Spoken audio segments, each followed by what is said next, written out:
Who is your favorite king of Joseon Dynasty? My favorite king of Joseon Dynasty is the great King Sejong because he created our language. Not only he was very devoted to better the future of Korea, he was also very generous. One day he saw one of his servants falling asleep while reading a book, so the king put his gun on the servant. Today I will talk about the prominent kings who had great impact on how we became modern-day Korea. Dangun, Taejo Seonggye, the great King Sejong, the great King Jeongjo, and the great King Seongjong. In order to talk about the history of Korea, I cannot forget to mention about our founder Dangun. Even today, he is treated as a legend in our history. His exact birth information is unknown except for a myth that he was a grandson of a heaven. According to the myth, he founded ancient Korea known as Gojoseon in 2333 BC. Although Gojoseon was conquered by China, three kingdoms of Korea continued the Korean legacy. Second, I want to tell you about Taejo Seonggye. History tells us about when he was young, he had a dream that a monk appeared and told him one day he will find a country. He grew up during Goryeo Dynasty. Even though Goryeo Dynasty lasted over 400 years, the dynasty was collapsing from years of war. Growing up, Seonggye was not only good at archery, he was a natural leader. He often played war games with his friends and played general. Later years, Seonggye joined Korean army and quickly became a high rank. Through defeating many enemies, Seonggye gained trust and popularity of people. He saw many problems in Goryeo Dynasty and decided to overthrow the government, and later he became a king. Even though the act of overthrowing the government can be seen as rebellious, he wasn't doing that for his benefit. Therefore, there were many loyal followers of Seonggye to the newfound dynasty of Joseon. Third, I'd like to tell you about the great King Sejong. He is my favorite king of Joseon Dynasty because he created Korean alphabet.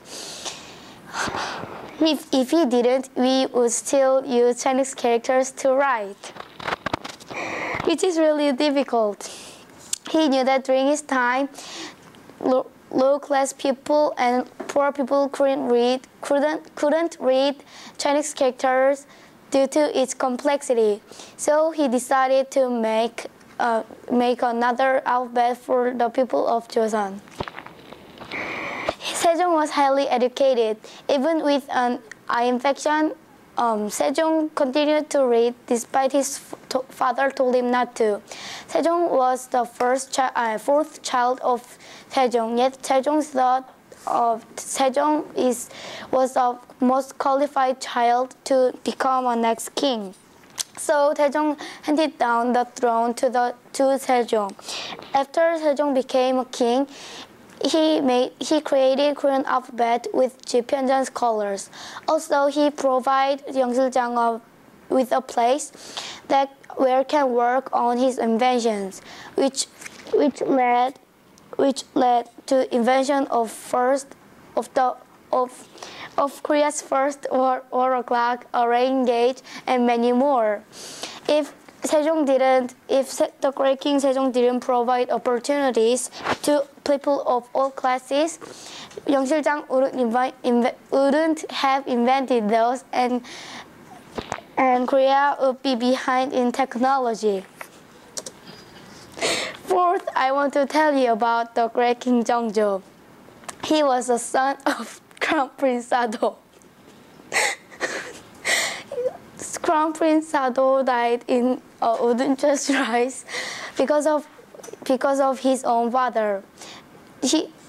Crown Prince Sado died because his father fell a victim to his servant's slander. So the great King Jeongjo ordered his slaves to build a tower to commemorate his father. It is called Hwaseong.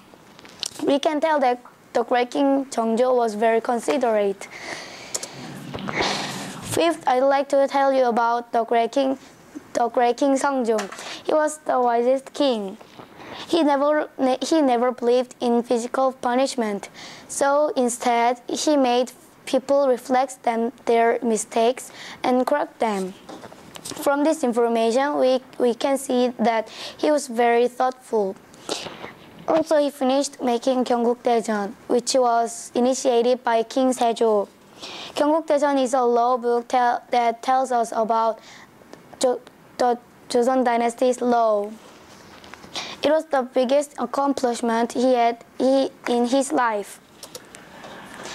There are many more kings who had great impact on our history, but those I have talked about, I truly respect them for what they had done for our country. Many of them devoted their lives to better our country and left a legacy for us to continue. I hope to become a leader like them in future. Thank you for listening to my presentation.